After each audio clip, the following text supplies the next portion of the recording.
Kita berdoa. Bapa Sorgawi, kami bersyukur berterima kasih kalau di malam hari ini kembali Engkau kumpulkan kami untuk kami bisa belajar firman Tuhan bersama-sama dan kiranya pembelajaran firman Tuhan ini semakin menambah wawasan kami, semakin menyegarkan ingatan kami, semakin memperteguh iman kami. Tuhan yang pakai hamba-Mu yang lemah dan terbatas ini, layakkan Dia untuk membagikan firman Tuhan, menyampaikan pengantar dari kitab Yosua, Hakim-Hakim, dan Rut, sehingga setiap kami hadir dalam pertemuan virtual malam hari ini terberkati dan semakin mengasihi Tuhan dan firman Tuhan. Inilah doa kami ya Bapa. Kami juga menyerahkan untuk sahabat-sahabat kami yang akan bergabung di tengah-tengah jalannya pertemuan ini. Biarlah Tuhan juga yang siapkan hati mereka untuk ditaburi hatinya dengan firman-Mu yang mengubahkan hidup setiap kami. Dalam nama-Mu Tuhan Yesus kami berdoa dan bersyukur. Amin. Amin. Oke, kembali saya menyapa eh, Bapak Ibu sekalian. Shalom, selamat malam. Shalom, selamat malam Pak Braham. Ya, malam. Ya, kita akan eh, membahas tiga kitab ya. Meskipun kayaknya baru baru beberapa waktu lalu kita bahas kitab ulangan, tapi kok nih kayaknya dekat sekali ya. Nah, ternyata kita sudah pembacanya cukup panjang ternyata ya. Sudah sampai di kitab 1 Samuel, berarti kita sudah lewati kitab Yosua, Hakim-Hakim, dan Rut. Nah, rekan-rekan, izinkan saya memulai pembahasan kali ini dengan ini saya nggak tampilkan videonya, saya hanya tampilkan screenshotnya saja, karena ini adalah uh, potongan gambar dari video di mana ada perundungan alias bullying yang terjadi di sebuah SMP di sebuah daerah di Jawa Tengah. Jadi beberapa siswa ini membuli seorang siswa sampai kalau rekan-rekan lihat di pojok kanan itu sampai ditendang, ada temannya yang lain yang pegang tongkat dan sapu. Nah, rekan-rekan, ini yang memang menjadi pertanyaan ketika ada seorang siswa dirundung atau dibuli oleh teman-temannya, kok bisa? Kenapa bisa ini terjadi di sebuah ruangan di dalam sebuah kelas? Dan kok bisa direkam dan yang merekam itu tidak takut untuk kena bully atau ditendang atau dirundung oleh teman-teman yang sedang membuli orang lain ini. Nah, artinya mungkin kita akan bertanya, kok bisa terjadi pembulian seperti ini, tindakan kekerasan di dalam ruangan kelas? Yang menjadi pertanyaannya, gurunya di mana? Nah, jadi memang kita tidak bisa pastikan di mana gurunya. Apakah ini terjadi pas waktu istirahat atau waktu pas pulang sekolah? Tetapi intinya, ketika tidak ada guru di dalam kelas, maka kemungkinan besar sekali akan terjadi kekacauan. Anak-anak jadi tidak teratur, bercanda, rusuh, dan tidak, bukan tidak mungkin akan terjadi perundungan seperti yang kita lihat dalam gambar ini. Artinya peran seorang guru atau pengawas atau pembimbing atau pemimpin itu sangat-sangat penting sekali, terutama pemimpin yang baik, bukan sekedar pemimpin secara status saja. Nah, rekan-rekan, jadi sebenarnya inilah yang menjadi salah satu benang merah dari kitab Yosua dan kitab Hakim-Hakim. Nah, kitab Rut itu peristiwanya terjadi di dalam zaman Hakim-Hakim. Jadi ini bicara tentang kepemimpinan, masa-masa kepemimpinan. Nah, tentang kitab Yosua itu sendiri, itu eh, penulisnya adalah Yosua, dan nanti rekan-rekan bisa melihat bahwa di dalam Yosua pasal 5 ayat 1 dan 6 terlihat sekali bagaimana sang penulis kitab Yosua ini sebenarnya memang benar-benar hadir di dalam peristiwa-peristiwa yang ada di kisah-kisah dalam kitab ini. Nah, penekanan dalam kitab Yosua ini ada 3 poin yang ingin saya bagikan. Yang pertama adalah bicara tentang kesetiaan Allah untuk memberikan tanah Kanaan.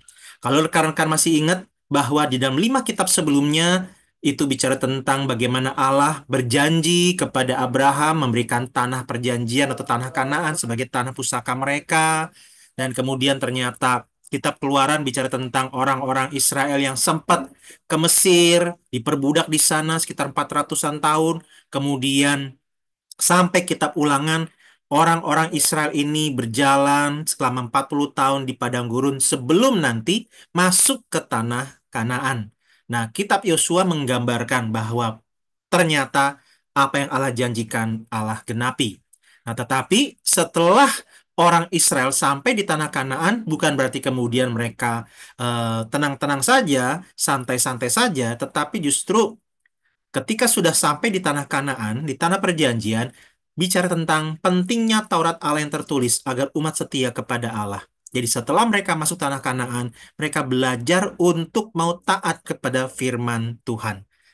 Nah, yang ketiga adalah ketika kemudian terjadi perang di sana, ini bukan menghalalkan untuk kita boleh bunuh orang sembarangan, tidak, tetapi kita hanya boleh berperang kalau memang Allah yang memerintahkan. Nah, ketika dalam kitab Yosua Allah memerintahkan orang Israel untuk berperang menghadapi suku-suku asli di tanah Kanaan, ini bicara tentang perang suci sebagai gambaran kekudusan Allah dalam menghakimi dosa.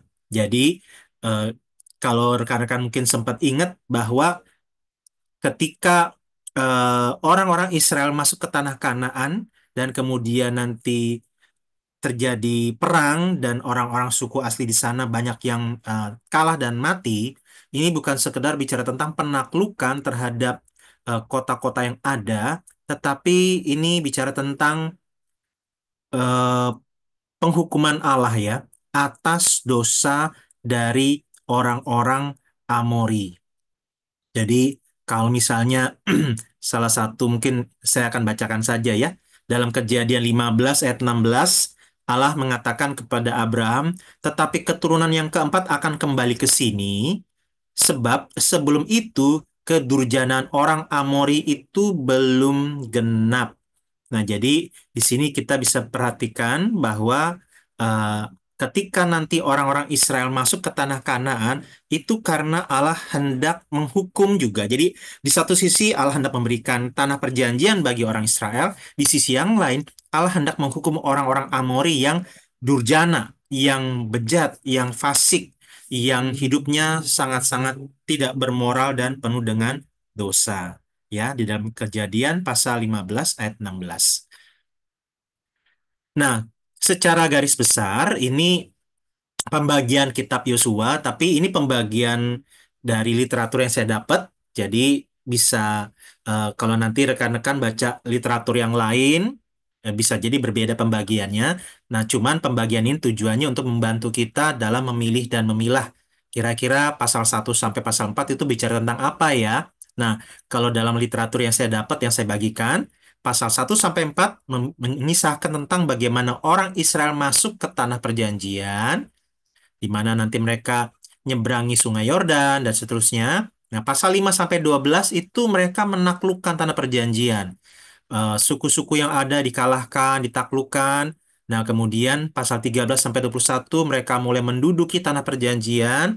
Nah, pasal 22 sampai 24 bagaimana mereka mempertahankan tanah perjanjian untuk mereka bisa tetap bertahan dan bisa menjadi sebuah bangsa yang taat kepada Tuhan di sana.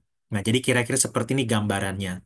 Nah, kembali kepada di awal mengenai kepemimpinan, maka di dalam kitab ini juga kita melihat sebuah kepemimpinan. Nah, bicara tentang pemimpin, mungkin yang menjadi pertanyaannya adalah sebenarnya pemimpin itu dilahirkan atau dihasilkan ya? Nah, pemimpin itu dilahirkan atau dihasilkan, dibentuk. Nah, jadi ini ada dua pandangan. Ada yang bilang pemimpin itu dilahirkan, ada bakat alam, ada karunia ataupun talenta potensi alamiah dari orang tersebut, maka dia bisa jadi pemimpin. Kalau nggak punya talenta, nggak punya bakat, kemampuan, potensi di dalam dirinya, nggak bisa jadi pemimpin. Nah, tapi buat sekelompok orang bilang, enggak. Pemimpin itu harus dibentuk, harus dibuat, harus disiapkan, harus diperlengkapin. Nggak bisa dengan kemampuan diri sendiri, dia harus dilatih. Nah, jadi ini dua pandangan. Nah, kalau rekan-rekan, saya tidak tahu seperti apa pandangannya. Nah, tetapi yang kita bisa lihat adalah sebenarnya dua-duanya ya. pemimpin itu dibentuk atau dilahirkan. Nah, tapi pada intinya sebenarnya dua-duanya bisa. Jadi ada orang-orang yang memang ya born as a leader, jadi memang punya karunia, punya kemampuan, bakat kepemimpinan. Nah, tapi tetap harus diasah agar sempurna, agar bagus, agar nggak ngawur, punya kapasitas memimpin, tapi akhirnya orang yang dipimpin disesatkan, dibohongi, dimanipulasi, ditipu.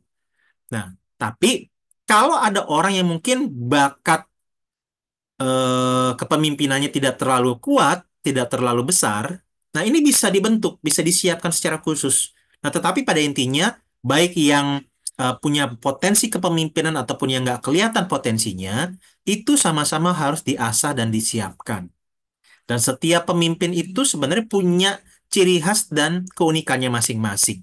Ya, jadi kita tidak perlu untuk mengatakan kepemimpinan si A itu yang lebih baik atau si B yang lebih baik, melainkan kepemimpinan mana yang lebih cocok di tempat yang tersedia bagi dia. Begitu ya. Nah, demikian juga Yosua, dia ini di satu sisi memang dia dilahirkan, tetapi juga dia dibentuk. Kenapa? Kalau rekan-rekan mengingat kembali di dalam kitab-kitab sebelumnya, ketika orang Israel keluar dari tanah Mesir mengembara di padang gurun, mereka sempat diserang oleh orang Amalek. Nah, di dalam Keluaran 17, di situ dicatat bagaimana Musa meminta Yosua di ayat 9, "Pilihlah orang-orang bagi kita, lalu keluarlah berperang melawan orang Amalek. Besok aku akan berdiri di puncak bukit itu dengan memegang tongkat Allah di tanganku." Jadi Yosua sudah disiapkan oleh Musa untuk memimpin orang-orang Israel berperang melawan orang Amalek yang berusaha untuk membunuh mereka dengan cara yang sangat jahat sekali, mau diserang dari belakang mereka. Nah, di sisi yang lain, di sini juga Yosua melihat pertanyaannya, ngapain ya Musa berdiri di puncak bukit dengan memegang tongkat Allah di tangannya? Nah, sebenarnya ketika nanti Musa berdiri di puncak bukit, itu dia sedang berdoa kepada Allah. Jadi, Yosua sedang dilatih oleh Musa untuk menjadi pemimpin yang mengandalkan Allah. Nah, bukan hanya itu, di dalam beberapa pasal yang lain di dalam kitab Keluaran, terlihat sekali bagaimana Musa itu membawa Yosua. Jadi ketika Musa mau berjumpa dengan Allah di Gunung Sinai, dia ajak Yosua. Demikian juga di pasal 33, setelah Tuhan berbicara dengan Musa, kemudian Musa kembali ke perkemahan, Yosua masih tinggal di kemah pertemuan tersebut. Jadi jangan-jangan dia berkomunikasi dengan Allah, berdoa juga kepada Allah di sana. Nah, dan kalau kita lihat, ternyata kok bisa ya Musa ngajakin Yosua, karena ternyata di bilangan pasal 13 kelihatan bahwa Hosea bin Nun alias Yosua bin Nun itu adalah pemimpin dari suku Efraim. Jadi ibaratnya Efraim punya komunitas, suku Efraim punya komunitas. Nah, terus kemudian orang yang mereka percayakan sebagai pemimpin suku adalah Hosea bin Nun. Nah, jadi Hosea bin Nun itu nama aslinya Yosua. Nah, Hosea itu arti harfiahnya keselamatan, Yosua artinya Yahweh atau Allah adalah keselamatan. Jadi, kalau kita lihat di ayat ini, kelihatan sekali bagaimana Musa mengubah nama Hosea menjadi Yosua karena melalui tokoh inilah keselamatan dari Yahweh itu hendak didemonstrasikan, hendak diwujud nyatakan kepada umat Allah. Jadi kelihatan bagaimana Yosua ini di satu sisi punya potensi, di sisi yang lain dia disiapkan secara khusus.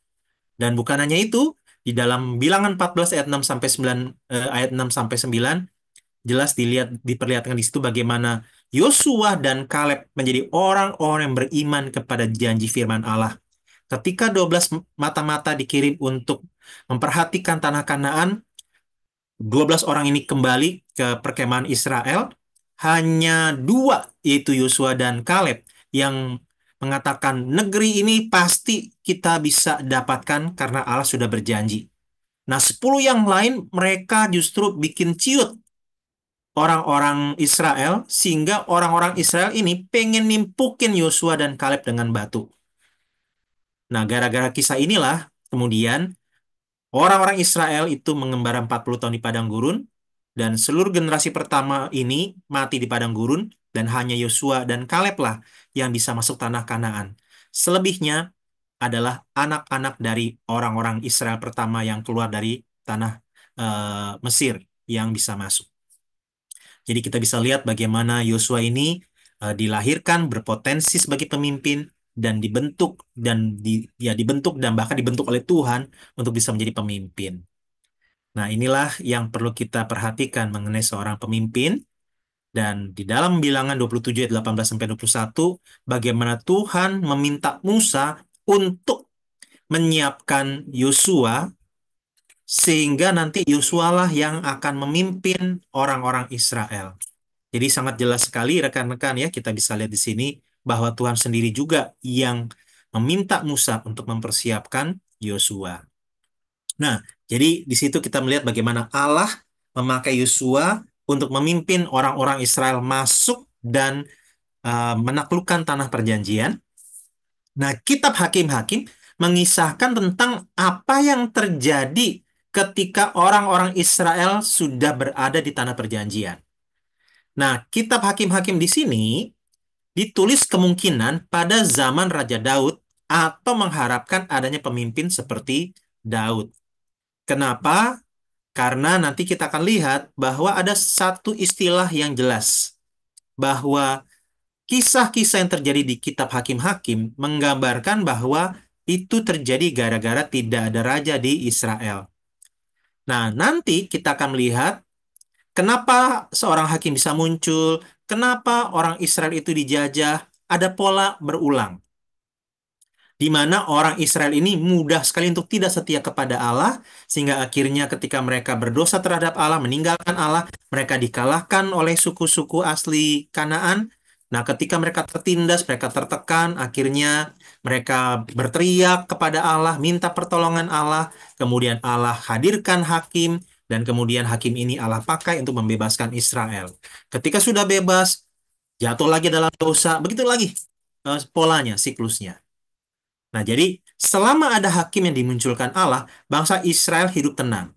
Nah, tapi apa perbedaannya antara hakim yang ada dalam kitab ini dengan Yosua sebagai pemimpin ataupun Musa sebagai pemimpin atau bahkan nanti raja-raja sebagai pemimpin?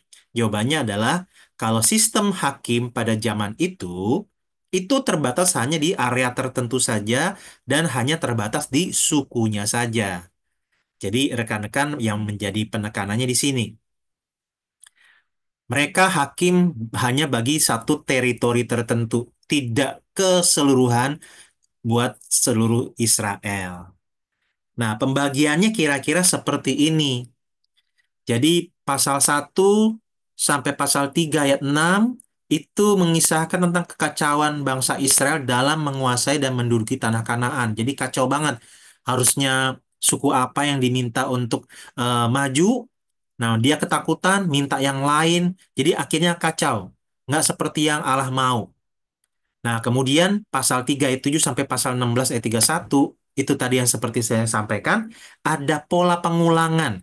Kisah bangsa Israel yang tidak setia kepada Allah, mereka dijajah, ditindas oleh bangsa lain, kemudian mereka berteriak kepada Allah, Allah kemudian hadirkan hakim, hakim ini membebaskan orang Israel, kemudian orang Israel jatuh lagi dalam dosa. Begitu terus. Nah, pasal 17 ayat 1 sampai pasal 21 ayat terakhir, itu semakin menjelaskan tentang betapa butuhnya ada raja di Israel agar Israel tidak kacau. Jadi rekan-rekan bisa lihat di sini ya, bagaimana di bagian awal terjadi kekacauan, di bagian akhir bicara tentang harus ada raja. Kalau nggak ada raja, Israel kacau. Demikian juga kita. Nah, kita perhatikan di sini, kenapa sih kok kalau nggak ada raja jadi kacau, nggak ada pemimpin yang benar jadi kacau? Nah, hakim-hakim menunjukkan pasal 17 ayat 6 ada istilah, pada zaman itu tidak ada raja di antara orang Israel. Nah, akibatnya apa? Setiap orang berbuat apa yang benar menurut pandangannya sendiri. Jadi masing-masing yang menurut mereka benar ya jalanin. Menurut pandangannya sendiri benar, lakuin. Nah, pasal 19 juga demikian. Terjadilah pada zaman itu ketika tidak ada raja di Israel, bahwa di balik pegunungan Efraim ada seorang Lewi tinggal sebagai pendatang, ia mengambil seorang gundik dari Bethlehem, Yehuda. Jadi bayangin seorang Lewi yang umumnya akan melayani di kemah pertemuan dan nantinya di bait Allah, apalagi seorang dari keturunan Harun nanti akan menjadi harusnya menjadi imam. Nah, ini dia menjadi orang yang harusnya cukup rohani, tapi malah punya gundik. Jadi udah punya istri, punya gundik lagi. Jadi jelas kita lihat di sini, bahkan orang yang diharapkan sebagai teladan hidup justru malah seenak-enaknya. Nah, hakim-hakim eh, pasal terakhir ditutup dengan ini ya. Pada zaman itu tidak ada raja di antara orang Israel. Setiap orang berbuat apa yang benar menurut pandangannya sendiri. Menurut pandangannya sendiri. Jadi apa yang dia lihat baik, dia lakukan. Benar apa enggak, bodoh amat. Nah, jadi inilah problemnya.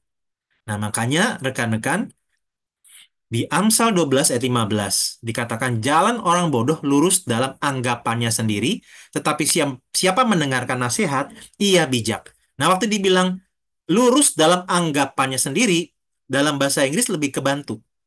Pengulangan seperti yang tadi disampaikan dalam eh, kitab Hakim-Hakim. The way of a fool is right in his own eyes. Jadi bukan hanya anggapannya, tapi pandangan.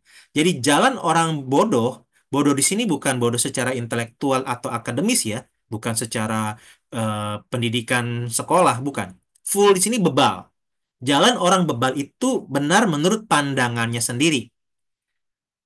Nah, but he that hearken unto counsel is wise. Tetapi dia yang mendengarkan nasihat atau bimbingan adalah orang yang bijaksana. Nah, kalau begitu gimana caranya supaya kita itu bisa tidak jadi orang yang bebal, tidak hidup semau apa yang kita lihat berdasarkan pandangan kita. Nah, Amsal 21 ayat 2 mengatakan, setiap jalan orang adalah lurus menurut pandangannya sendiri, tetapi Tuhanlah yang menguji hati. Jadi kita butuh pemimpin, kita butuh raja, terutama bukan sebatas raja manusia, tetapi Allah. Raja yang dituntun Allah, raja yang dipilih Allah, raja atau pemimpin yang dipakai Allah. Sehingga melalui pemimpin ini, kita dibimbing oleh Allah. Jadi kita bisa lihat manusia membutuhkan raja, manusia membutuhkan pemimpin, dan terlebih pemimpin yang dari sorga. Pemimpin manusiawi masih bisa salah dan gagal. Karena itu kita butuh raja, pemimpin yang dari sorga. Kita butuh Allah sebagai pemimpin kita. Nah, saya mengutip kata-kata dari Billy Graham. Dia bilang begini, Man cannot control himself, and if he will not be controlled by Jesus Christ, then he will be controlled by Satan. Manusia nggak bisa mengendalikan atau memimpin dirinya sendiri. Pilihannya, kalau orang itu tidak mau dikendalikan atau dipimpin oleh Yesus Kristus, maka dia akan dikontrol, dikendalikan, atau dipimpin oleh setan. Nah, jadi saudara, betapa mengerikannya ketika kita tidak bersedia dipimpin oleh Tuhan, ujung-ujungnya kita malah ikut bisikan pimpinan arahan dari setan. Jadi, melalui bagian ini, maukah kita bersedia untuk dipimpin oleh Tuhan tiap-tiap hari dalam setiap aspek kehidupan kita? Meskipun tidak mudah, tapi kiranya kita membuka diri untuk mau dipimpin oleh Tuhan tiap-tiap hari. Nah, bagian yang terakhir yaitu kitab Rut, kisah yang terjadi di zaman hakim-hakim. Nah, jadi ini yang menarik.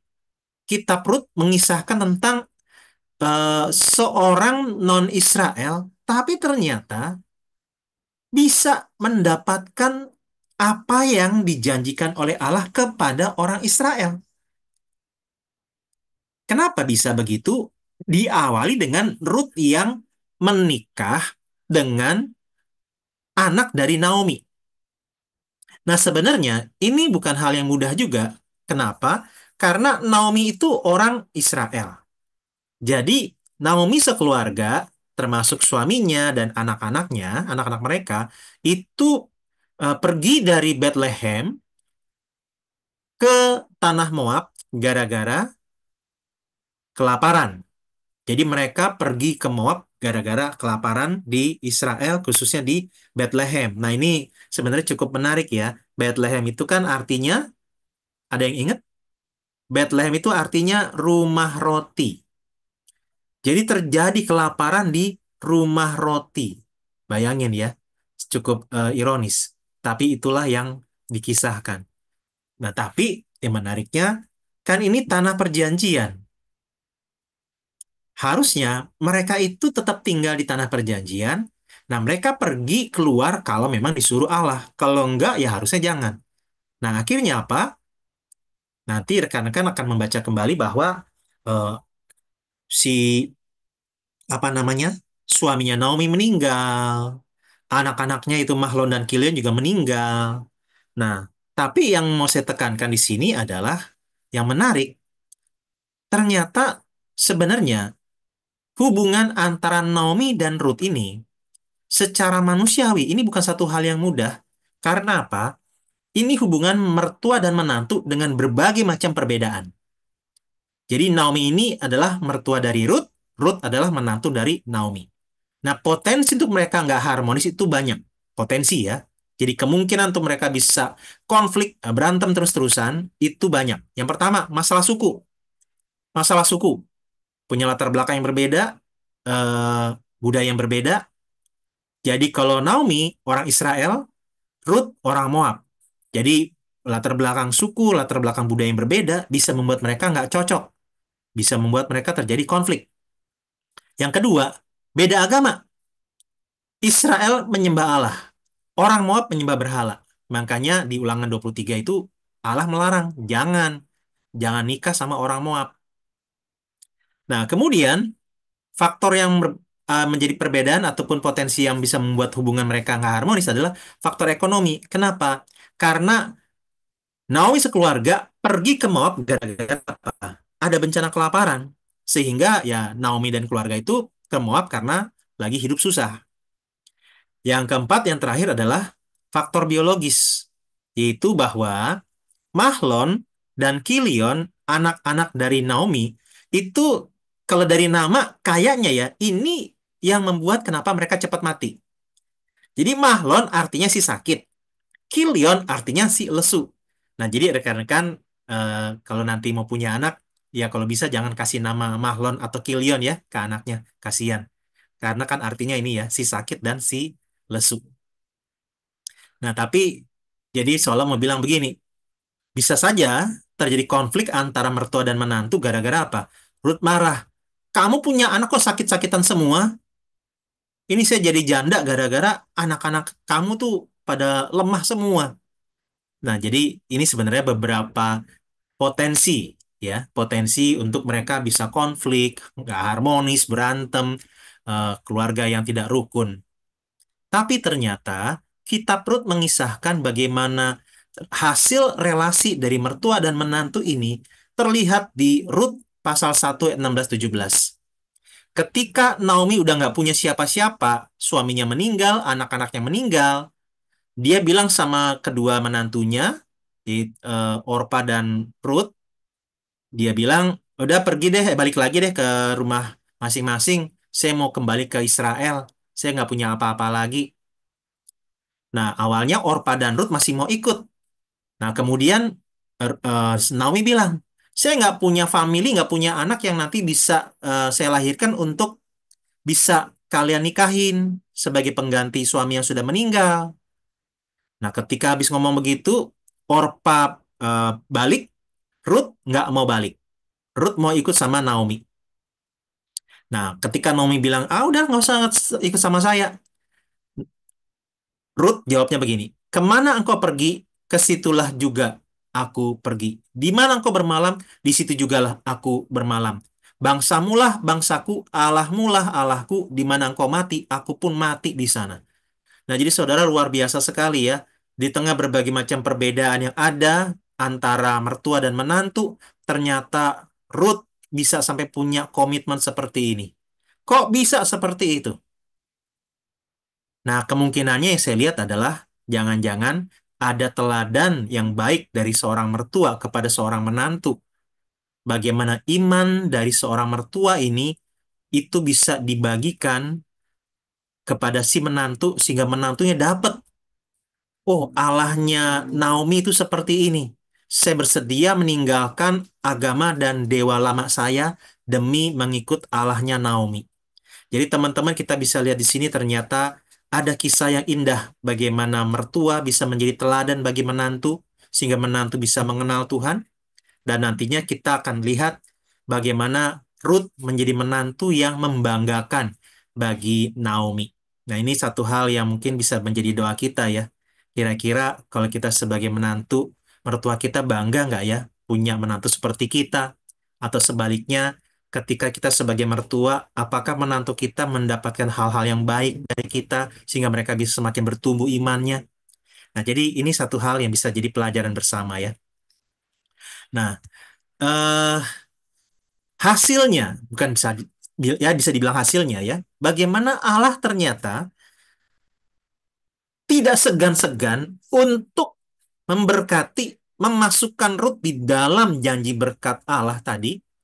Dan yang paling jelas adalah meskipun Ruth ini awalnya orang kafir, orang Moab, penyembah berhala, ternyata bisa masuk untuk menikmati berkat janji Allah. Yang jelas kita lihat di Matius 1. Di Matius 1 ayat 5 dan 6, ini bicara tentang potongan dari silsilah Yesus. Nah, di ayat 5, Salmon memperanakan Boas dari Rahab, Boas memperanakan Obed dari Ruth, Obed memperanakan Isai, Isai memperanakan Daud, Daud memperanakan Salomo dari istri Uria. Silsilah di dalam catatan Alkitab, khususnya tentang orang Israel, biasanya hanya menyebutkan nama sang ayah. Ibunya nggak disebutkan. Tapi ternyata di dalam pasal ini, di dalam ayat 5, dua perempuan kafir disebutkan, dan salah satunya adalah Ruth. Yang pertama Rahab, yang kedua Ruth. Artinya apa? Allah memberikan keselamatan tidak terbatas dengan suku tertentu atau jenis kelamin tertentu.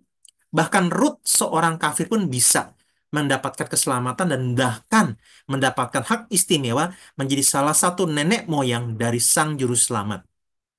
Nah, sebaliknya di ayat 6, kejatuhan Daud dalam dosa yang berzinah dan merebut istri orang lain dicatat di sini namanya bukan Batsyeba yang disebutkan tapi istri Uria. Artinya Allah tidak setuju dengan tindakan Daud. Tetapi Allah setuju dengan bagaimana Ruth bisa menjadi menantu yang taat kepada Tuhan, yang komitmennya total kepada Tuhan. Dia mendapatkan hak istimewa menjadi salah satu nenek moyang dari raja terbesar Israel dan juru selamat umat manusia. Nah, secara ringkas, nanti kalau rekan-rekan membaca tentang ada kata menebus dan penebusan di kitab Rut, seorang akademisi seorang terpelajar ya bernama Gleason Archer dalam bukunya Survei Pengantar Perjanjian Lama, dia mendaftarkan beberapa poin yang menunjukkan bahwa penebusan Boas itu menjadi bayang-bayang penebusan Kristus. Yang pertama, penebus di dalam keluarga Israel itu harus kerabat dekat. Nah, inilah yang salah satunya adalah Mesias atau penebus umat manusia haruslah manusia juga. Karena jika ia tidak manusia, maka ia bukan kerabat dari manusia. Yang kedua, penembusan itu dilakukan dengan strategi. Nah, kalau rekan-rekan baca kembali, Boas itu berstrategi. Bagaimana dia akhirnya bisa menembus Naomi sekeluarga ya, termasuk Ruth. Nah, Allah Bapa melakukan penembusan yang direncanakan dengan sangat-sangat strategis sekali. Sehingga iblis pun bingung. Jadi, di dalam kitab Injil, kita melihat bagaimana iblis itu berusaha untuk mengganggu kerajaan Allah. Iblis pingin Yesus mati, tapi kalau Yesus mati di kayu salib, iblis malah kalah. Nah, jadi serba salah. Nah, itulah betapa berhikmatnya Allah kita. Kemudian, ya, di kitab Rut juga dikisahkan bagaimana ya namanya orang yang mau menebus, dia memang harus mampu, punya kemampuan untuk menebus. Kalau nggak bisa nebus. Nah, Boas sanggup. Kenapa ya? Dia orang yang cukup kaya raya. Nah, artinya bos harus sanggup membeli ladang Naomi. Nah, jadi Mesias pun demikian, harus sanggup untuk membeli umat manusia, untuk mengambil, merembut kembali umat manusia dari cengkraman dosa, dan umat manusia ini yang dibelenggu oleh dosa, maka Mesias ini harus sanggup untuk menanggung dosa-dosa umat manusia. Berikutnya, penebus juga harus bersedia untuk menebus. Jadi bukan hanya mampu, tapi mau. Kalau nggak mau, percuma. Ibaratnya kita punya bapak yang sangat kaya raya, tapi ternyata dia nggak mau ngasih duitnya ke kita, ya percuma. Nah, penebus juga begitu. Dia harus bersedia. Nah, kalau nggak bersedia, ya nggak bisa. Nah, kalau di dalam kitab Rut dikisahkan bagaimana penebus yang pertama itu nggak bersedia. Nah, tetapi di Taman Getsemani, Yesus bersedia menebus manusia berdosa. Dan penebus juga harus menikahi yang ditebus. Nah, itulah kenapa sebenarnya gambaran tentang hubungan Kristus dengan jemaat adalah hubungan pernikahan ya, seperti suami dengan istri. Jadi penebus juga harus menikahi yang ditebus. Itulah kenapa digambarkan bahwa Yesus menikahi gerejanya.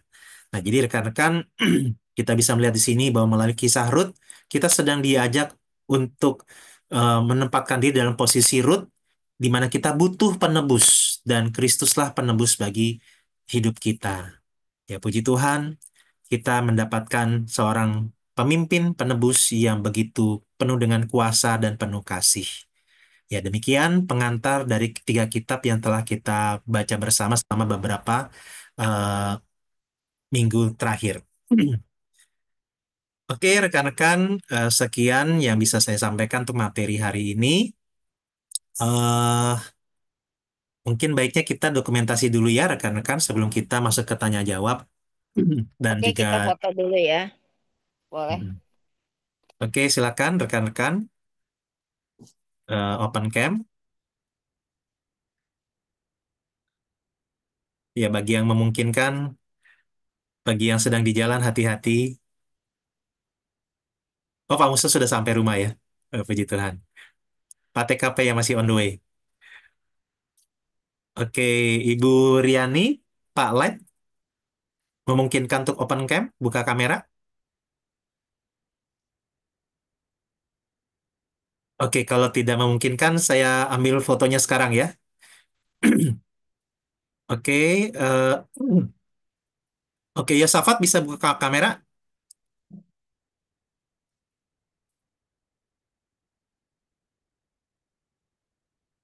Oke, Sudah.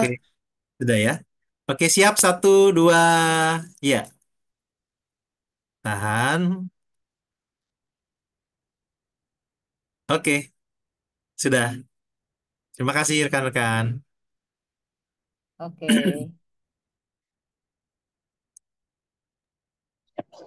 Iya, untuk ada apa? Ada pertanyaan, boleh ditanyakan langsung. Saya mau bertanya.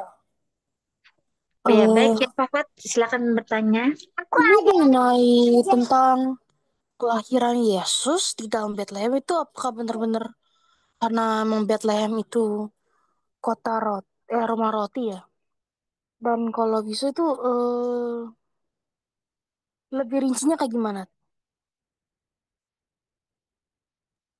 Oh ya, jadi Bethlehem itu artinya rumah roti. Jadi Bet itu bait ya, Bet, rumah, lehem roti. Jadi mau menggambarkan kayak tempat yang makmur, em, bikin orang kenyang. Nah, cuman kalau dalam kisah Rut ternyata terjadinya kelaparan malah. Jadi artinya pesannya bukan sekedar kita tinggal di Bethlehemnya, tapi sumber kesejahteraan dan kemakmuran itu datangnya dari Tuhan. Nah, tapi kalau tentang kelahiran Yesus di tanah Bethlehem, nah ini berkaitan juga dengan nubuatan di dalam kitab Mika, ya Mika 5 ayat 1 bahwa meskipun kota Bethlehem itu artinya rumah roti, tapi itu ya pada zaman di Alkitab itu dianggap sebagai kota yang kecil, kota yang dianggap remeh. Cuman justru eh, di sini Allah mau menyelamatkan umat manusia justru melalui sebuah kota yang nggak dianggap. Jadi juru selamat ini juru selamat yang muncul, yang lahir bukan di istana kerajaan yang besar, dari seorang bangsawan, tapi ternyata dari sebuah kota kecil di Bethlehem, sebuah tempat yang dianggap remeh, yang dianggap sepele. Nggak mungkin ada orang besar atau tokoh yang terkemuka lahir di sana. Tapi ternyata Allah mau munculkan eh, juru selamat justru dari situ. Jadi pesan yang mau disampaikan bahwa kalau ada juru selamat yang bisa lahir dan hadir bagi umat manusia, itu semata-mata karena Allah. Sesuatu yang tidak mungkin menurut manusia, itu mungkin kalau ada di tangan Allah. Jadi ibaratnya kalau yang muncul adalah juru selamatnya dari kerajaan yang besar, ya mungkin bisa dibilang ya wajar dia bisa menyelamatkan karena dia punya kekuatan yang besar. Misalnya dari kerajaan Romawi, kaisarnya yang dianggap sebagai juru selamat, itu ya wajar-wajar aja karena dia penguasa dunia. Nah, tapi justru ini yang menjadi gambaran betapa sesuatu yang mustahil benar-benar bisa jadi mungkin ketika juru selamat ini munculnya malah dari sebuah kota kecil, dari eh, keluarga yang dianggap remeh ya, dari tukang kayu, tapi ternyata justru dari sini menjadi juru selamat bagi seluruh dunia. Nah, itu bisa terjadi kalau Allah. Berarti memang hanya dengan kekuatan Allah lah keselamatan itu bisa benar-benar dialami manusia. Hanya Allah yang bisa menyelamatkan manusia dari dosa. Begitu. Baik, terima kasih. Oke, thank you Yosafat. Ya, baik. Ada lagi yang mau bertanya? Dipersilakan. Boleh aku, Pak Braham ya. aku. Halo, Iya, halo. kan eh, Pak siapa Ini tadi ya? pertanyaannya, Pak Abraham. Pak Bu Oh, Eda nanti dulu ya. Pak TKP. Oh ya, silakan Pak. Oh ya udah. Ya, Oh, terus Pak TK. ada dua ya. Oh, ya, oke, oke. Iya. Silakan siapa duluan. Terserah. Saya ya Pak Braham. Oh, Oke. Bu Endang. Oh ya, oke, oke. Iya. Silakan Bu Endang. Saat Tuhan menjanjikan bangsa Israel itu masuk di tanah perjanjian, mengapa dengan perang, perang, perang, perang gitu, Pak? Dan setiap perang itu mesti korbannya banyak dan itu cara mati-mati mereka maupun raja-rajanya itu sadis-sadis seperti itu. Mengapa mengapa harus dengan perang? Tidak dengan kasih, tidak dengan yang hal-hal yang persuasif seperti itu. Makasih Pak Braham. Ya, baik. Terima kasih Bu Endang untuk pertanyaannya. Eh, saya akan coba tampilkan dulu ayat yang tadi sempat saya baca ya. Dari Kejadian pasal 15. Jadi semoga ini cukup membantu kita. Jadi di pasal 15, Allah menceritakan bahwa nanti orang-orang Israel itu akan ke Mesir, tetapi nanti kemudian balik lagi ke tanah perjanjian, tetapi memang akan eh, berhadapan dengan orang-orang eh, suku-suku tanah Kanaan ya. Nah, jadi di sini sudah saya tampilkan ya. Mulai dari ayat 13. Firman Tuhan kepada Abram, ketahuilah dengan sesungguhnya bahwa keturunanmu akan menjadi orang asing dalam suatu negeri yang bukan kepunyaan mereka. Dan bahwa mereka akan diperbudak dan dianiaya 400 tahun lamanya. Nah, ini sudah jelas ya. Eh, Menjadi orang asing dalam satu negeri berarti maksudnya adalah keturunannya Abraham akan ke Mesir, di mana mereka diperbudak, dianiaya 400 tahun lamanya. Nah, ayat 14. Tetapi bangsa yang akan memperbudak mereka, yaitu Mesir, akan kuhukum, dan sesudah itu mereka akan keluar dengan membawa harta benda yang banyak. Tetapi engkau, maksudnya itu Abram, akan pergi kepada nenek moyangmu dengan sejahtera. Engkau akan dikuburkan pada waktu telah putih rambutmu. Nah, perhatikan. Tetapi keturunan yang keempat akan kembali ke sini. Sebab sebelum itu kedurjanaan orang Amori itu belum genap. Nah, jadi kita bisa lihat di sini dari kelompok ayat-ayat ini, bagaimana ternyata orang Israel itu akan ke Mesir selama 400 tahun. Nanti mereka akan balik lagi ke tanah perjanjian itu untuk ya kalau tadi seperti Ibu Endang katakan, nanti mereka akan perang hadapi orang Amori dan suku-suku yang lain. Nah, kenapa akhirnya terjadi pembunuhan dan pembasmian? Nah, ini prinsipnya bukan kita boleh membasmi ya, tetapi kita lihat di sini kedurjanaan orang Amori itu belum genap. Jadi ini bicara tentang keadilan dan penghukuman Allah atas dosa-dosa orang Amori. Nah, kita mungkin akan bertanya, kok sadis amat ya? Nah, sebenarnya kita sudah, kalau kita melihat di ayat 13, 400 tahun lamanya orang-orang Amori ini dikasih kesempatan untuk bertobat. Tapi ternyata waktu yang sampai ratusan tahun itu tidak cukup untuk membuat mereka bertobat. Atau lebih tepatnya bukan maksudnya tidak cukup ya, tetapi berapa ratus tahun pun waktu yang diberikan kepada orang-orang Amori dan lain-lain itu tidak membuat mereka bertobat. Jadi bukan waktu yang membuat mereka bertobat, tetapi hati yang membuat mereka bertobat. Hati yang mau taat kepada Allah itu yang membuat mereka bertobat. Jadi dalam hal ini tidak ada upaya persuasif, bukannya tidak ada ya, tetapi 400 tahun sudah cukup sabar Allah terhadap orang-orang Amori ini. Tetapi ketika 400 tahun itu tidak dimanfaatkan dengan baik, berapapun tahun yang mau dikasih pun mereka nggak akan bertobat. Dan justru kalau mereka nggak bertobat, orang Israel bergaul dengan mereka, yang terjadi orang Israel terbawa dengan kedurjanaan dan kebejatan dari orang-orang Amori dan sekitarnya. Jadi inilah pengaruh dosa. Jadi sebenarnya ya kalau kita bisa lihat di sini adalah ini adalah sikap Allah ya terhadap dosa. Bagaimana ya dosa itu ada upah yang harus ditanggung. Demikian Ibu Endang. Iya, Pak. Terima kasih. Sama-sama.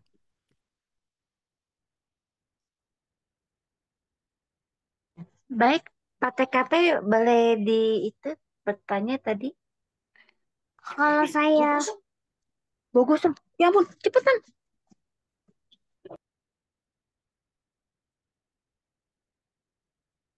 Oke, ya apakah Yosua sama dengan Nabi Hosea? Oh, beda Pak. Jadi namanya sama tapi beda orang, beda orang. Jadi eh, Hosea bin Nun itu eh, tadi apa namanya orang ya pemimpin dari suku Benyamin. Nah, tapi kemudian ya Musa ganti namanya menjadi Yosua. Nah, kalau Nabi Hosea itu eh, ratusan tahun sesudah eh, Yosua hidupnya. Jadi ada perbedaan orang, perbedaan zaman ya. Demikian Pak TKP.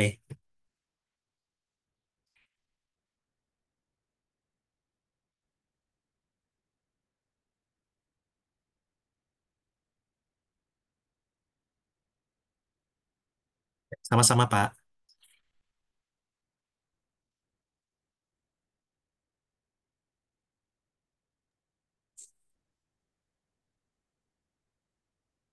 Saya mau tanya Pak Oh, Herianto. Ko Yanto mau nanya? Iya, Oh, ya, eh, silakan. orang Amori itu siapa sih orang Amori itu? Apakah dia keturunan dari Esau? Yang pertama, yang kedua, bangsa Israel kan dia kan berperang, maksudnya melawan suku-suku yang ada di sekitar. Apakah dia membunuh semua suku-suku dari anak, istri, semuanya dibunuh apa gimana Pak? Apa dilepaskan? Ya, oke, Eh, makasih Pak. Pertanyaan itu oke, yang oke. kedua. Saya coba ingat-ingat lagi ya. Tadi apa? Orang Amori ini berasal dari mana begitu ya?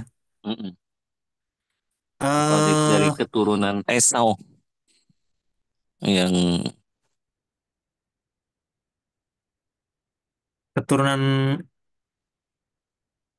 bukan, Amori, bukan. Moab, bukan? Oh, Beda, beda, beda. oh. Mm-mm. Jadi dari mana Pak? Maksudnya dari keturunan siapa gitu? Dari anaknya siapa gitu? Apa dari keturunan bangsa apa? Maksudnya Ismail apa gimana gitu? Orang Amori itu. Eh, jadi itu apa namanya ya? Kan kalau misalnya mulai terjadi keberagamannya itu terutama waktu pas Nabi Nuh ya, kan Nabi Nuh, eh, kalau kita bilang ya, ya Nuh punya anak tiga, Sem, Ham, Yafet. Nah dari Oh sini iya. kemudian nanti berkembang banyak suku yang lain. Nah kalau apa namanya, kalau Abraham kan itu dari Sem ya. Iya.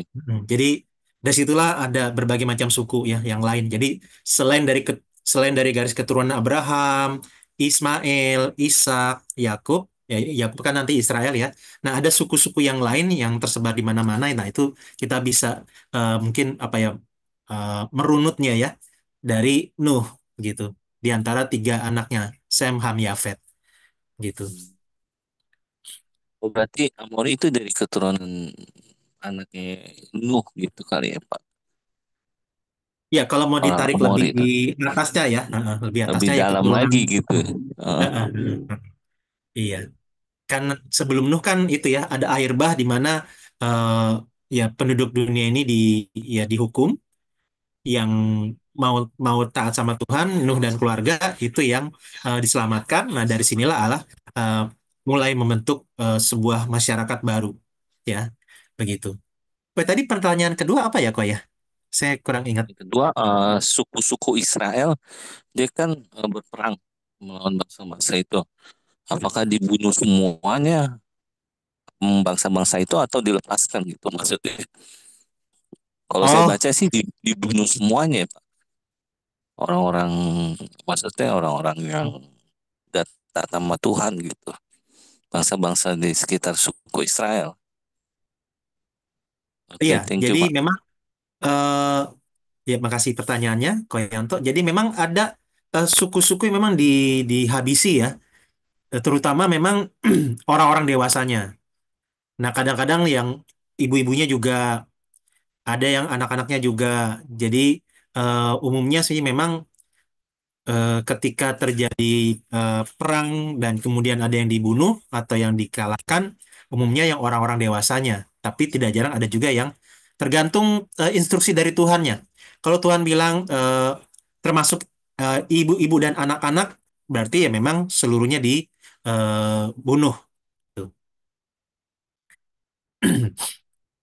Oke, oke. Tapi biasanya juga tetap ada, kadang-kadang ada yang survivornya ya, yang misalnya mungkin luput dari eh, pembantaian, misalnya mereka kabur dan lain-lain, jadi masih ada juga gitu. Makanya eh, kisah Esther ya, kisah Esther itu eh, berkaitan dengan tindakan Saul ya. Jadi kisahnya sebenarnya ibaratnya sisa-sisa di zamannya Saul, bagaimana Saul itu apa namanya ya, tidak membasmi tuntas orang-orang yang diminta oleh Allah untuk dibasmi ya, 1 Samuel 15 itu.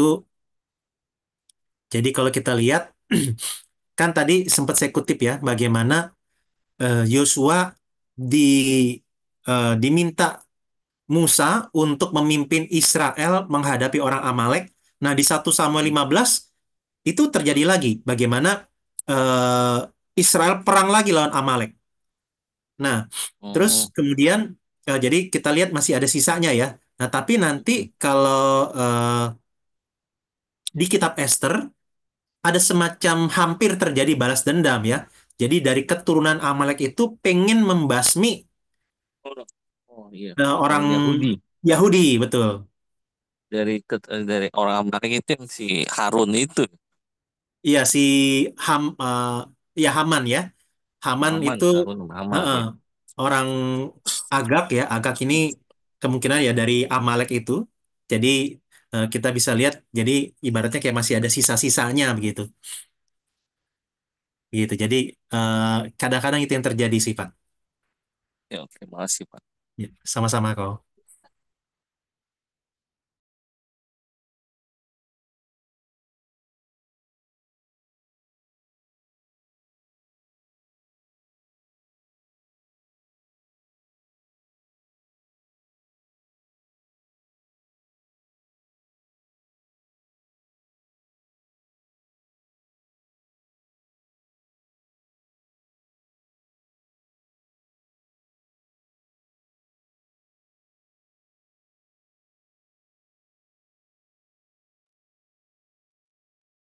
Silakan rekan-rekan, apakah ada lagi yang ingin bertanya atau ingin menanggapi atau mungkin eh, sangat terkesan di dalam kisah tertentu atau pasal tertentu bisa juga berbagi di sini ya. Siapa tahu mungkin pas rekan-rekan lagi baca, terus, wih kok indah sekali, sangat menyentuh sekali, sangat terberkati sekali. Suara saya kedengaran nggak Pak Abram? Oh jelas, jelas Pak. Silakan Pak TKP. Oke. Eh, Tadi yang mengenai eh, Ruth bangsa Moab, kan di awal itu pengantarnya Pak Abraham menyebutkan bahwa perang atas bangsa Amalek itu sebagai perang suci ya. Amalek dengan Moab itu identik atau tidak gitu. Terus sama atau tidak gitu. Terus kemudian yang ingin diperangi sampai muncul istilah perang suci itu apa gitu? Apa yang membuat Amalek itu harus ditumpas gitu? Mohon penjelasannya Pak Bram. Ya, baik, terima kasih Pak TKP. Eh, jadi kalau untuk yang Amalek dengan Moab memang berbeda, tapi pada prinsipnya adalah bagaimana kalau orang Amalek, khususnya tadi yang di masa di Kitab Keluaran ya, itu mereka bukan hanya penyembah berhala yang hidup dalam dosa, tapi bahkan mereka itu jahat. Jadi mereka itu hendak membasmi orang-orang Israel yang sedang mengembara di padang gurun. Dan ya caranya sangat licik ya. Mereka mencoba untuk menyergap dari belakang, ibaratnya orang-orang yang dalam posisi yang harusnya dilindungi, justru mereka ya menyerang ke orang-orang itu, ke bagian itu. Nah, jadi eh, Yosua diutus oleh Musa untuk perang menghadapi mereka. Jadi kita bisa lihat di sini eh, ada problem besar dari orang-orang Amalek ini. Nah, kalau yang Moab itu sebenarnya memang ya salah satu juga yang memang perlu disikapi. Saya coba lihat eh, akan saya akan lihat tunjukkan Ulangan 23 ayat 3, Ulangan 23 ayat 3,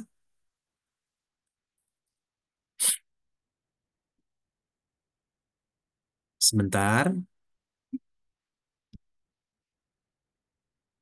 Oke. Ulangan 23 ayat 3 dan 4 ya.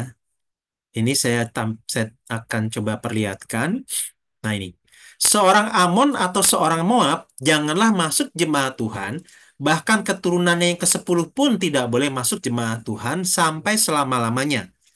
Ayat 4. Karena mereka tidak menyongsong kamu dengan roti dan air pada waktu perjalananmu keluar dari Mesir. Dan karena mereka mengupah Bileam bin Beor dari Petor di Aram Mesopotamia melawan engkau supaya dikutukinya engkau. Nah, jadi kita bisa lihat di sini ya bahwa eh, apa namanya orang Amon dan Moab ini punya sejarah yang buruk dan jahat juga terhadap orang Israel. Jadi kita lihat di sini bahkan eh, tidak berlaku ramah dan bahkan menyewa seorang dukun lah istilahnya ya, yang namanya Bileam, untuk mengutuk, menyumpahi orang-orang Israel. Jadi ya kita bisa lihat di sini bagaimana ternyata eh, orang Moab dan orang Amon ini jahat. Jadi sebenarnya waktu tadi yang di kitab Kejadian 15 tentang orang Amori itu hanyalah salah satu perwakilan saja dari suku-suku asli Kanaan yang memang penyembah berhala dan juga jahat moralitasnya, hidupnya bejat ya dan durjana. Jadi kalau kita bisa simpulkan, ini salah satu wujud kejahatan dan kebejatannya orang Israel yang tidak berbahaya ini malah mau dikutuk, mau disumpahin supaya celaka. Nah, tapi justru di sini kan sebagai sebuah suku, sebagai sebuah bangsa atau negara, Amon dan Moab ini seperti itu kejahatannya. Tapi bukan berarti orang Amon dan orang Moab itu tidak bisa mendapatkan keselamatan. Mereka bisa mendapatkan keselamatan ketika mereka mau menerima Allahnya orang Israel. Nah, itu. Jadi di situ kuncinya. Makanya nanti di dalam kisah ini, Bileam itu dia akhirnya bukannya mengutuk Israel, tapi malah memberkati Israel. Jadi saudara bisa lihat di sini bahwa poinnya yang terjadi adalah bukan sekedar saya orang Moab atau Amonnya, tetapi orang Moab seperti apakah saya? Orang Amon seperti apakah saya?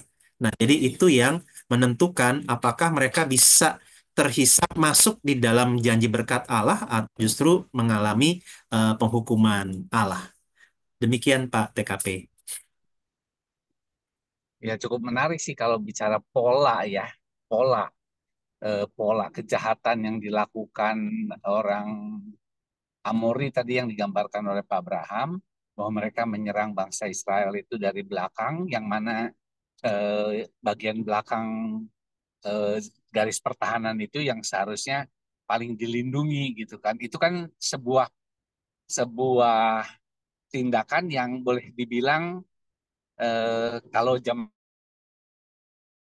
sekarang tuh ibaratnya melanggar peraturan internasional gitu. Kalau ada wanita yang lemah, kemudian anak-anak diserang juga oleh mereka gitu. Nah, apa bedanya dengan Hamas? Berarti perang yang dilakukan saat itu, apakah bisa dianggap bahwa apa yang dilakukan oleh bangsa Israel atas perang-perang yang lalu itu gagal, sehingga sampai sekarang kan Hamas mencerminkan kelicikan itu.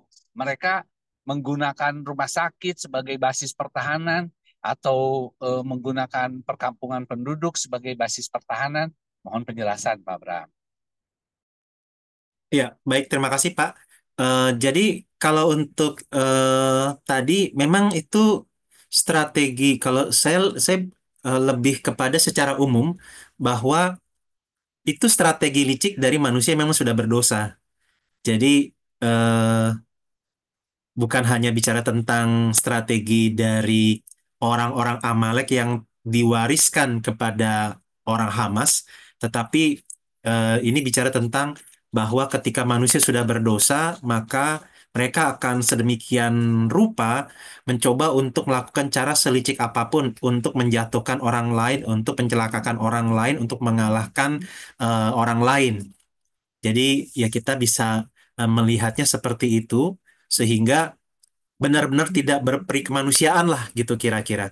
Bagaimana bagian-bagian yang eh, lemah tadi ya wanita, anak-anak justru itu menjadi sasaran empuk serangan mereka, yaitu bisa dikatakan benar-benar eh, jahat dan licik, tidak berperi kemanusiaan. Meskipun memang sebenarnya sih ya seharusnya tidak tidak perlu ada perang, tetapi yang terjadi memang karena ketika manusia sudah jatuh dalam dosa dan manusia ini benar-benar tidak mau bertobat dari dosanya, ya tidak ada cara lain selain mendapatkan penghukuman. Dalam artian eh, setiap apa yang kita tabur itu yang kita tuai. Jadi kan kadang-kadang begini ya, mungkin agak sedikit melebar topiknya. Ketika orang-orang di luar sana mereka tidak mau menerima Yesus sebagai Tuhan dan Juru Selamat, mereka merasa perbuatan baik mereka sudah cukup seharusnya untuk membuat mereka diterima di sorga. Dan termasuk akan mungkin kadang-kadang ada orang yang mengatakan dia kan sudah cukup baik, dia perbuatannya sangat baik, harusnya dia diterima di sorga dong. Nah, tetapi kita perlu melihat bahwa apakah dia benar-benar 100% melakukan perbuatan baik seumur hidupnya. Atau sebenarnya dia juga melakukan banyak perbuatan jahat. Nah, yang menjadi pertanyaannya begini, kenapa kita hanya fokus kepada perbuatan baiknya dia yang harus mendapat ganjaran, yaitu sorga dan keselamatan.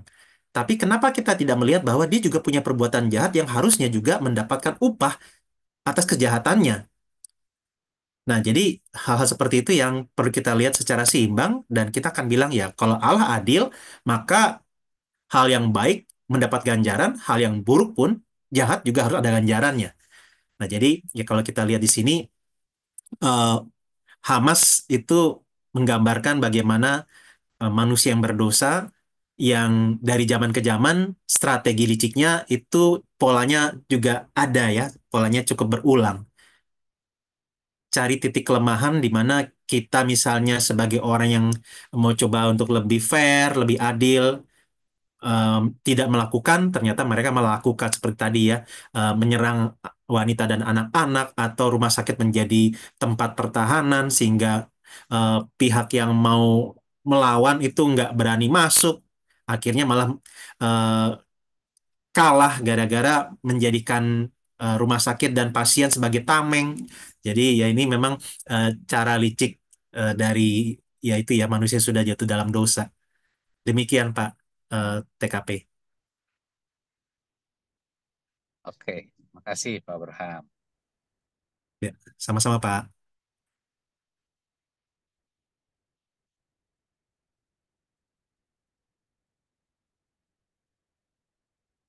Baik rekan-rekan, sudah jam 20.50. Mungkin kalau ada satu pertanyaan lagi sebelum kita tutup, adakah yang mau bertanya? Satu lagi yang terakhir ya Pak Abraham ya. Oh, silakan Pak Aping ya, Pak TKP, silakan Pak. Gini, dunia atau pemberitaan internasional itu semua mengutuki bangsa Israel secara umum ya. Memang Israel itu tidak identik dengan umat Allah, tidak identik dengan kekristenan gitu. Nah, bisa dielaborasi nggak oleh Pak Abraham ya, mengapa sampai sekarang itu Israel sepertinya menghadapi memang seluruh bangsa seperti halnya yang memang sudah tertulis di dalam Alkitab ya bahwa ada masanya atau ada saatnya bangsa Israel itu akan diperangi oleh seluruh bangsa. Nampaknya itu semua sudah tergenapi atau eh, sebetulnya bukan itunya yang diperangi, tapi hegemoni atau kedikjayaan teknologinya Israel lah yang membuat orang-orang itu iri atas capaian Israel. Apakah itu bisa dijelaskan, Pak Abraham? Oke, ya jadi kalau untuk Israel di Alkitab dengan Israel zaman sekarang mungkin memang kita perlu lihat berbagai macam perbedaannya ya. Karena kalau Israel di eh, zaman sekarang itu bisa dikatakan tidak terlalu mewakili keseluruhan suku-suku Israel. Karena kan Israel kalau di Alkitab kan sukunya ada 12 ya. Dari Ruben, eh, Simeon, Lewi, Yehuda, eh, dan dan seterusnya ya sampai nanti Yusuf dan Benyamin ada 12. Nah, kalau yang di zaman sekarang ini udah lebih sulit karena kalau rekan-rekan mungkin pernah saya sampaikan ya, itu yang masih terjaga kemurnian rasnya, sukunya itu di antara suku Yehuda, Benyamin, dan Lewi. Nah, jadi eh, kalau kalau Israel yang sekarang, negara dan bangsa Israel sekarang tidak mewakili 100% dari 12 suku asal tersebut. Nah, bahkan sebenarnya kenapa mereka orang Israel yang sekarang seringkali disebut Yahudi itu karena berasal dari kata Yehuda, ya Yahudi Yehuda. Jadi makin jelas lagi bagaimana Israel yang ada sekarang ini tidak mewakili 100% 12 suku asli yang awal begitu. Jadi dari situ saja sudah mulai kelihatan perbedaannya. Nah, yang kedua, tapi di sisi yang lain eh bisa dikatakan banyak tokoh-tokoh penting dunia itu yang cukup berpengaruh dan berkuasa memang keturunan Israel ya, orang Yahudi, meskipun keluarga negaranya belum tentu Yahudi. Ya, jadi misalnya Karl Marx, orang yang sangat berpengaruh dalam bidang pemahaman sosialisnya, komunisnya, itu orang Yahudi. Albert Einstein yang sangat berpengaruh dan terkenal di bidang fisika itu sebenarnya orang Yahudi, tapi keluarga negaranya yang tidak. Jadi ada dan termasuk ya zaman sekarang misalnya George Soros, kemudian bagaimana perdagangan diamond itu yang paling memegang itu orang Yahudi. Jadi di satu sisi seperti mereka punya apa ya, punya kemampuan, punya pengaruh yang besar di dalam kemasyarakatan dan di dalam ya kemanusiaan dunia ini begitu. Jadi di satu sisi seperti itu dan tetapi poinnya adalah itu ibaratnya anugerah-anugerah umum yang Allah berikan kepada umat manusia termasuk Israel. Jadi secara pemahaman, strategi, kemampuan, intelektual mungkin mereka lebih unggul, tetapi pada prinsipnya orang hanya bisa mendapatkan keselamatan bukan karena keyahudiannya, tetapi karena iman kepada Kristusnya. Yang itu yang perlu kita pegang. Nah, sehingga eh, kalau misalnya tentang kondisi yang sekarang bisa dikatakan sebenarnya cukup mewarisi dari zaman-zaman di khususnya Perjanjian Baru ya. Perjanjian Baru itu kita akan melihat nanti mungkin di pembahasan beberapa waktu nanti khusus Kisah Rasul. Jadi sebenarnya memang ada sentimen anti-Yahudi yang juga sudah terjadi di zaman-zaman Perjanjian Baru. Jadi eh, itu mewarisi lah sampai sekarang bagaimana sentimen itu masih tetap ada ya, bagaimana kebencian terhadap orang-orang Yahudi di satu sisi mereka kayaknya cukup unggul, mereka merasa umat pilihan, nah yang lain benci, sebel, iri, yaitu terwarisi sampai sekarang ya. Semangat antisemitik itu masih tetap ada sampai sekarang. Jadi itu yang terjadi. Eh, Cuman apakah eh, kebencian orang-orang eh, zaman sekarang terhadap orang Yahudi ini adalah kebencian yang sama yang terjadi di Perjanjian Lama. Eh, saya tidak bisa langsung bilang sama karena kalau yang di Perjanjian Lama itu lebih kelihatan bagaimana orang-orang non-Israel itu mereka sebenarnya tahu Allahnya orang Israel, tapi mereka bukannya mau ikut menyembah Allahnya Israel, tapi malah memerangi orang-orang Israel. Jadi poinnya bukan di potensinya orang Israel, tetapi Allahnya orang Israel yang menjadi fokus penekanannya. Nah, kalau untuk yang zaman sekarang, kebencian-kebencian itu sepertinya tidak terlalu berkaitan dengan eh, Allahnya orang Yahudi ya. Kayaknya lebih banyak sih umumnya tentang perpolitikan, ekonomi, itu yang lebih kelihatan, yang lebih menonjol di zaman sekarang. Demikian, Pak. Ya, oke. Thank you, Pak. Ya, sama-sama.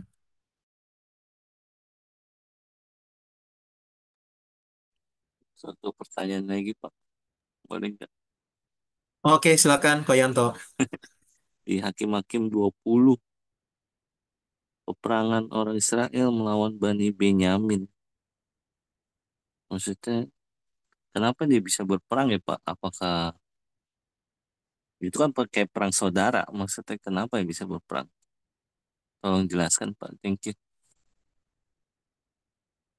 Terima kasih, Koyanto, untuk pertanyaannya. Ya, memang ini salah satu bukti betapa pentingnya orang Israel punya raja. Jadi sebenarnya ini berkaitan dengan pasal sebelumnya ya. Jadi dimulai dari pasal 19.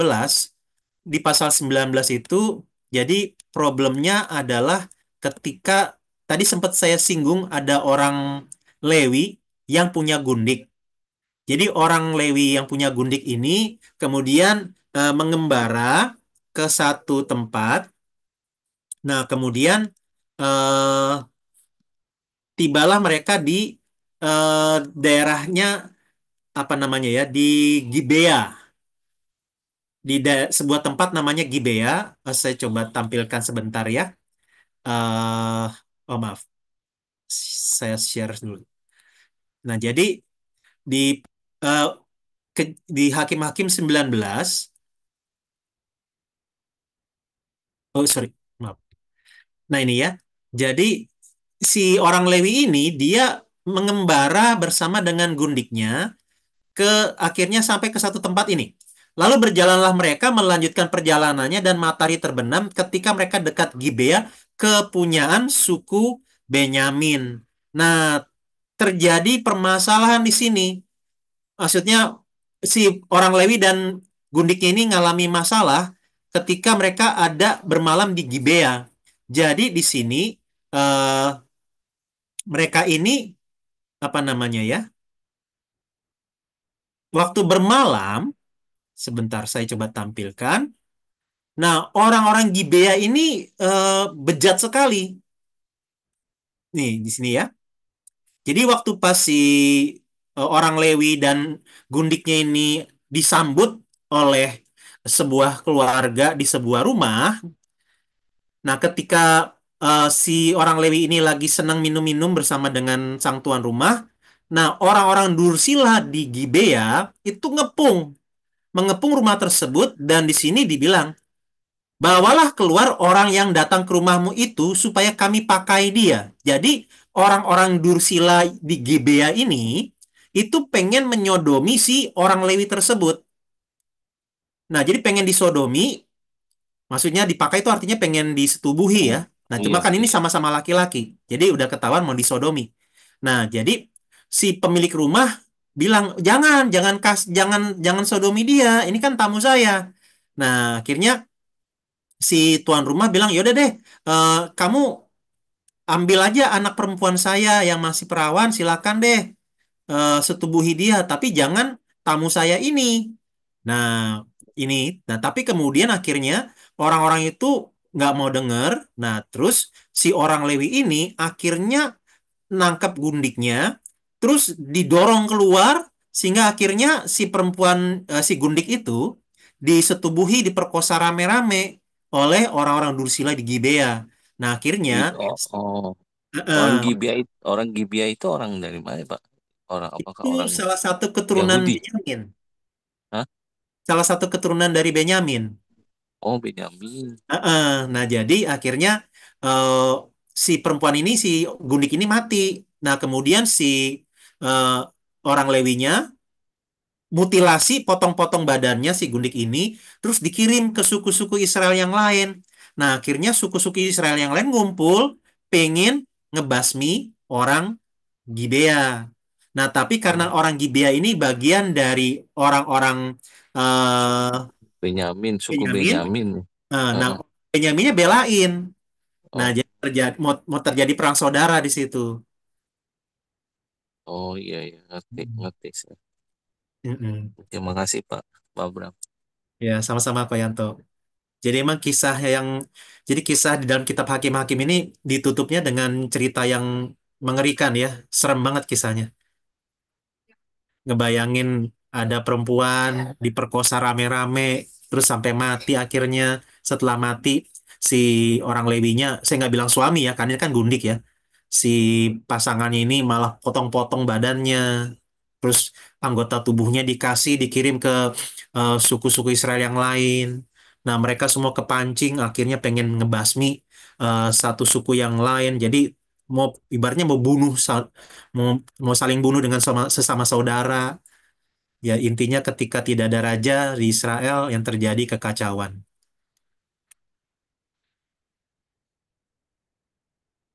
Oke.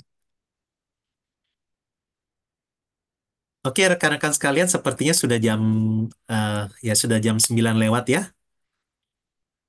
Apakah kita bisa tutup atau masih ada yang mau bertanya? Cukup Pak Abraham, udah malam. Oke. Sudah malam ya. Kita akan istirahat untuk besok bisa kembali beraktivitas. Baik, kalau begitu kita langsung tutup saja dalam doa ya. Eh, apakah Pak Musa bisa menutup dalam doa, Pak?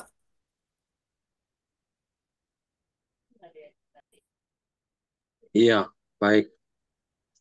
Mari kita bersatu dalam doa. Bapa di surga, kami datang padamu. Kami sungguh bersyukur di tengah-tengah aktivitas kesibukan masing-masing. Kami masih diberi kesempatan untuk kembali mereview tentang bacaan MBA yang beberapa minggu sudah kami lalui. Ya Tuhan, biarlah firman-Mu terus mengisi hati dan pikiran kami, membuat kami berkobar-kobar, mencintai firman Tuhan, untuk tunduk dan taat dan takut dan hormat padamu. Biarlah hidup kami sungguh menyenangkan Tuhan, kami tidak sekedar membaca, tapi biarlah firman Tuhan sungguh meresap dalam hati pikiran ini, untuk kami perbuat yang terbaik. Biarlah firman-Mu senantiasa menginspirasi hati kami, membuat kami bersemangat dan penuh sukacita melayani Tuhan, untuk kami lebih lagi berjuang, berkorban, dan menyenangkan hati Tuhan, untuk kami berusaha dengan sekuat tenaga, semua daya upaya, mengesampingkan semua kendala untuk kami menjunjung tinggi namamu, menghormatimu, menyembahmu, memuliakan namamu. Tuhan tolonglah, biarlah dalam setiap kehidupan kami masing-masing, Tuhan beserta, dan kami menjunjung tinggi Tuhan, Allah kami yang hidup, Tuhan kami yang perkasa. Terima kasih ya Tuhan, mohon berkat-Mu, semua kegiatan, pekerjaan, pelayanan, masa depan, keluarga, anak-anak, tantangan, semua kami serahkan ke dalam tangan Tuhan. Tuhan yang tolong, Tuhan beri yang terbaik. Inilah doa kami Tuhan, ucapan syukur kami. Terima kasih untuk hamba-Mu, penginjil Abraham yang sudah banyak membantu kami. Biarlah berkat Tuhan untuk Pak Abraham sekeluarga, Tuhan berikan berlimpah-limpah. Kami bersyukur, berdoa, percaya, menyerahkan malam ini Tuhan yang beserta setiap kami. Demi nama Tuhan Yesus, Allah kami yang hidup, kami sudah berdoa. Amin. Amin. Terima kasih Amin. Pak Musa. God bless Terima kasih, you. Pak. Ya.